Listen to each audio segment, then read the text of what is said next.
I am very very alone, my life is very very alone. मतलब ये अपनी जिंदगी में बहुत अकेला महसूस कर रही हैं। ये शब्द लिखे थे दीवार पर, एक कमरे में दीवार पर, जहां पर कभी हंसी गूंजती थी, आज सिर्फ खामोशी बिछी थी। खाली बिस्तर, बिखरी डायरी। यह कहानी केवल खबर नहीं है, बल्कि उन 3 मासूम जिंदगियों की खामोश चीख है जो एक फोन गेम के भेंट चढ़ गई।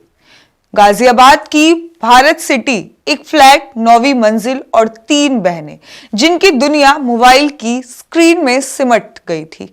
वो काली रात जब 2 बज रहे थे, पूरी दुनिया सो रही थी, तब B1 टावर के फ्लैट नंबर 907 में 3 बहनें, निशिका जो 16 साल की थी, प्राची जो 14 साल की थी, पाखी जिसकी उम्र 12 साल थी, एक ऐसे खौफनाक टास्क को पूरे करने की तैयारी कर रही थी। उन तीनों ने अपने कमरे को अंदर दरवाजा बंद किया और एक स्टूल बालकनी के पास रखा। उस 80 फीट की ऊंचाई से नीचे झांकते हुए वे कूद गई। उनके मन में मौत का डर नहीं था, बल्कि उस गेम को ना छोड़ पाने की तड़प थी। एक दूसरे का हाथ पकड़े वो तीनों एक साथ उस खामोशी से अंधेरे में कूद गए। कमरे में मिला तो बस 18 पन्नों का वो सुसाइड नोट। जब पुलिस कमरे में दाखिल हुई तो वहां एक डायरी मिली। उसके 18 पन्नों में लिखा हुआ था, वह किसी भी माँ बाप का कलेजा चीर देने के लिए काफी था। मम्मी पापा सॉरी, गेम नहीं छोड़ पा रही हूं। अब आपको एहसास होगा कि हम गेम से कितना प्यार करते थे, जिसको आप छुड़वाना चाहते थे। कोरियन गेम हमारी जिंदगी है, हमारी जान है। ये शब्द बताते हैं कि मोबाइल गेमिंग का नशा किस कदर उनके दिमाग पर हावी हो चुका था। उनके पिता चेतन गुजर बताते हैं कि वे 3 साल से इस कोरियन लव गेम की लत में थी। उनकी दुनिया सिमट सी गई थी। वे साथ में ही नहाती थी, साथ में ही टॉयलेट जाना, साथ में स्कूल जाना, लेकिन कुछ समय से उन्होंने स्कूल जाना भी छोड़ दिया था। पिता चेतन गुजर की बातों में अपनी बेटियों को खोने का दर्द साफ दिखता था।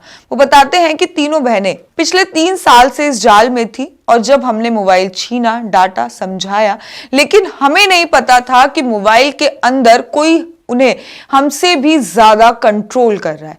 उसके पिता कहते हैं कि मेरी बच्चियों के साथ बुरा हुआ। कोई भी माँ बाप अपने बच्चों को मोबाइल गेम ना खेलने दे। कौन सा टास्क दिया जा रहा है इसका पता नहीं चलता। अगर मुझे पता होता किस तरह के टास्क दिए जा रहे हैं तो मैं उन गेम्स को कभी खेलने नहीं देता। सुसाइड नोट में बच्चों ने आत्महत्या और गेम के संबंध में बताते हुए ये तस्वीर दिखाई, जिस पर लिखा हुआ था कि ट्रू लाइफ स्टोरी। उन्होंने लिखा कि इस डायरी में जो भी कुछ लिखा है वो सच है। Read now, I am really sorry पापा।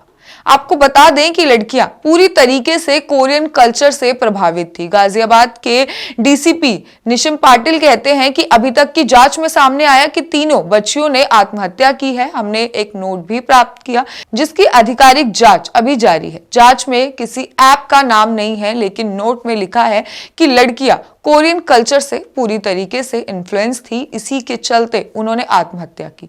लड़कियों के पिता की 2 शादी हुई थी, उनकी माता अलग अलग थी। अगर हम बात करें इस कोरियन लव गेम की तो इसके बारे में पता चलता है कि कोरियन लव गेम एक ऑनलाइन गेम है। ये इंटरनेट पर चलने वाले ऐसे ऑनलाइन चैट सिस्टम का नाम है जिसमें सामने वाला व्यक्ति खुद को कोरियन या किसी विदेशी लड़का या लड़की का बताकर बात शुरू करता है। यह गेम सोशल मीडिया और मैसेजिंग ऐप के जरिए फैलता है। शुरुआत में सामने वाला दोस्ती और प्यार की बातें करता है। आसान आसान टास्क दिए जाते हैं ताकि भरोसा बन जाए। धीरे धीरे टास्क बढ़ते जाते हैं, मानसिक दबाव बनने लगता है। कई मामलों में ये बात मानने पर डराया जाता है कि अगर इसने खेलने वाला व्यक्ति तनाव में आ जाता है और उसका व्यवहार धीरे धीरे बदलने लगता है, जैसा कि इस केस में उन 3 लड़कियों के साथ हुआ। आगे पीछे जब बाकियों से बात करी गई तो पता चला कि वो सबसे कटी हुई रहती थी, किसी से बात नहीं करती थी। पहले बालकनी से कभी हंसने वसने बोलने की आवाज भी गूंजती थी, पर कुछ टाइम से वहां पे सिर्फ खामोशी और तनाव का माहौल था। यह पहली बार नहीं है जब किसी गेम ने बच्चों को सुसाइड की दहलीज तक पहुंचा दिया हो। इंटरनेट पे ऐसे कई चैलेंज, टास्क बेस्ड गेम मौजूद है जो बच्चों की मासूमियत का फायदा उठाते हैं। ऐसे ही गेम का नाम था एक ब्लू व्हेल चैलेंज। 50 दिनों का खुद को चोट पहुंचाने के टास्क दिए जाते थे और आखिरी टास्क होता था सुसाइड। इसी गेम को खेलते हुए 2018 में मुंबई के 14 साल का एक बच्चा ब्लू व्हेल चैलेंज से जुड़ा। 50 टास्क पूरे करने के बाद उसने मौत को गले लगा लिया। ऐसे ही 2021 में केरल की 17 साल की लड़की ने इंस्टाग्राम गेम टास्क के कारण जान दे दी। 2023 में राजस्थान के 2 दोस्त ऑनलाइन डेयर गेम खेलते हुए छत से कूद गए और 2025 में नोएडा के 15 साल का बच्चा लाइव गेम चैलेंज के दौरान फांसी पर झूल गया। ऐसे कितने केसेस हैं न सिर्फ भारत में बल्कि दुनिया भर में जो हमें देखने को मिलते हैं, जैसे कि मोमो चैलेंज, सोशल मीडिया पर डरावनी आकृति के जरिए बच्चों को डराना, टास्क देना, मानसिक तनाव और खुदकुशी के मामले देखने को मिलते हैं। पबजी, फ्री फायर, लत गेम खेलने से भी रोकने पर बच्चों में हिंसक व्यवहार की प्रवृत्ति देखी गई है, खुदकुशी के मामले देखे गए हैं। हर केस में जो एक बात है वो कॉमन है, अकेलापन, मोबाइल और अनदेखी। ये गेम बच्चों को क्यों तोड़ देता है? क्योंकि ये गेम बच्चों के दिमाग से नहीं, उनके इमोशन से खेलता है। वह इतना अकेला महसूस करते हैं, उन्हें लगता है कि ये गेम ही उन्हें भरोसा दिलाता है कि तुम्हें कोई नहीं समझता, हम तुम्हें समझते हैं, मम्मी पापा तुम्हारे दुश्मन हैं, अगर गेम छोड़ा तो तुम बेकार हो। धीरे धीरे बच्चा परिवार से पूरी तरीके से कट जाता है, दोस्त से दूर हो जाता है और ये गेम ही अपनी दुनिया मान लेता है। पर यहाँ ध्यान देने वाली बात यह है कि यहाँ डांटना नहीं बल्कि नजर जरूरी है। कुछ ऐसे संकेत जिन्हें आप कभी भी नजरअंदाज नहीं करना चाहिए। बच्चा अचानक बहुत चुप रहने लगे, अकेले कमरे में बंद रहने लगे या फिर मोबाइल छीनने पर घबराहट या गुस्सा दिखाने लगे, नींद और खाने का बदलना, मुझे कोई नहीं समझता जैसे वाक्य या शब्दों को यूज करना। ऐसे में आप मोबाइल सिर्फ छीनिए नहीं, बात करिए, 2 बच्चों को दोस्त बनाइए, जासूस मत बनिए। स्क्रीन टाइम लिमिट सेट करिए, ऑनलाइन गेम्स की लिस्ट चेक करिए।